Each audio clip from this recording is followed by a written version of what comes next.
Hey everybody, it is Tedley Tedlicious here, and this week's lip sync. Woo! Okay, so this is just episode 3 of season 11, and the drama is already at a maximum. Girls are doing whatever they can to stay, like last week, and I said it on the Twitters that seriously, Kahana Montrese, I have never seen a girl work so hard to stay in the competition, even to that last flip. And so it gets into this week. Kahana just went home. My homegirl from Minneapolis, who I don't really know in real life, Mercedes, won the lip sync, and so she got to stay. And then this week what they were doing was they were doing like a good old televangelist show that was gonna be live, and it needed to be about a diva. So it's like the Church of Britney was the winning team, and then the not so winning team was the Church of Mariah. Ironically, Mariah's most recent like big quote is "I don't know her," but these bitches really didn't know her. Mariah hasn't had a hit in a minute, but you know, she's been a hot mess still. When they were doing the song at the end of their skit, it would have been hilarious to do a New Year's Eve spoof where they weren't really singing and then it was fake.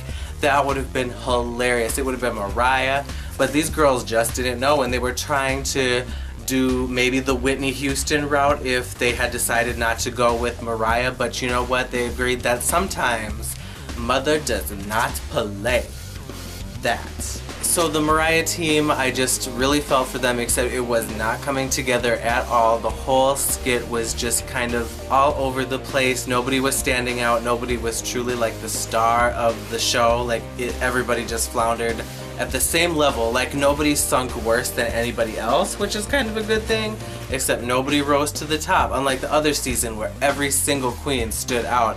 You know, if that turned out to be the top 6, and you know, then we're watching this later when the DVD comes out and we'll be like, oh, well, duh. But like at this point, I still feel there are some on the losing team from Team Mariah that could still have top potential. But so then it got to the runways and it was fringe everything, and some fringe stood out for the good and some just faded into the background for me. Like, I really have started to love Plastique Tiara, especially after the Karin Manam. But so this week, the fringe that she brought, like it was all just this grayish tone, and it just was kind of like bland for me. But I still love her now. So I have been converted, y'all. I am Team Plastique. But another girl that kind of was like, was Scarlet Envy, because she already did her like Aquarius mermaid pale white fantasy last week, and it seemed like she just did like the ice skater version this week, so I wasn't very impressed with that. Oh, and then Honey Mahogany, probably her best drag that I've seen. This was some, you know, some Wicked shit, and by Wicked I mean, you know, like, you know, the musical Wicked. And she looked like a real witch with real fringe, and it was super fierce, and it was super tight and looked super amazing. And my husband even pointed out to me that her eyelashes were even leather, I think. So she was in a all leather outfit, and that was actually super fierce. That was probably some of the fiercest fringe that I think I saw on this episode.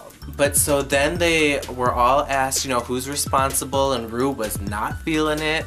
He was not feeling it at all, and he was ready to, you know, break some necks up in here or something. I don't know what he was fixing to do. All of them kind of couldn't say who was responsible for fucking it up, and Ru did not take that well, and it was almost like we were watching the Boulet brothers Dragula with this epic twist. All 6 of them were gonna lip sync. And I do have to say that before the episode premiered, I was, you know, reading, you know, on the Reddits and stuff of things that were potentially gonna happen. And so then, you know, it was getting to when they were about to all be addressed, and there was this like moment the producers were kind of foreshadowing for the people that were in the know, where it like flashed to all 6 of them, and I was like, oh my god, this is the moment. This is when it's happening. Oh my god. And all the gays that were with me had no idea this was gonna happen. No clue whatsoever. They just thought that they were gonna send the whole team home or something like that. But like, I was like, oh my god, this is, oh my god, and then it happened. And oh my god, to Jennifer Lopez's Waiting for Tonight, the House remix. Oh my god, children, this is like a gay classic here. Like, it was the 2000s. This was some sick house beat on the sickest song, Waiting for Tonight, Jennifer Lopez.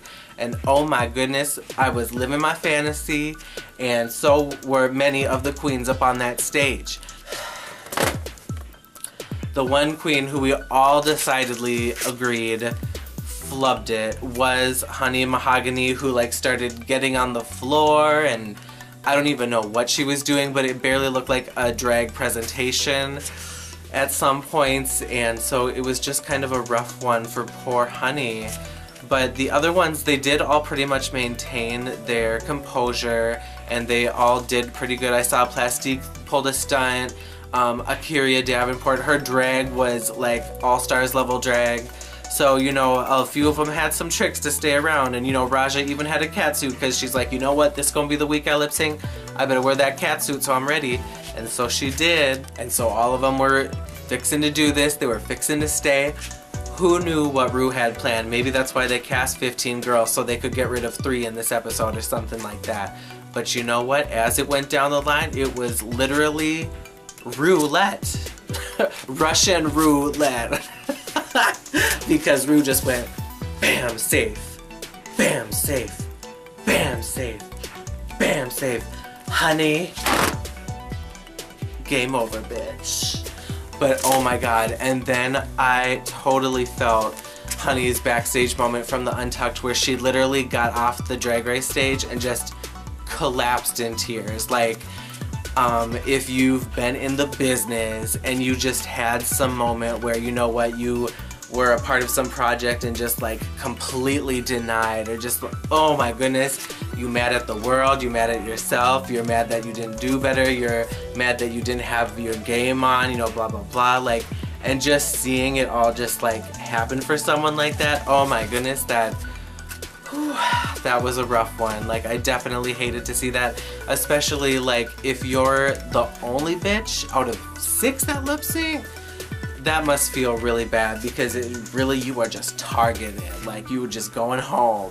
That was a rough one. This was a crazy episode, but you know what? I loved it. Like, actually, the team that did good, they did so good where it's kind of like it was worth it to see this 6-woman lip sync. And so I'm actually super excited for this season. Like, I mean, damn, like, it has some good shit up in here, and it had Soju. But I'm super disappointed that they didn't bring back the cyst for episode 3. So I'm taking it that means that Soju is not returning for season 12 of Drag Race. But okay, with all that said, you guys, thank you so much for watching. I love you guys so much.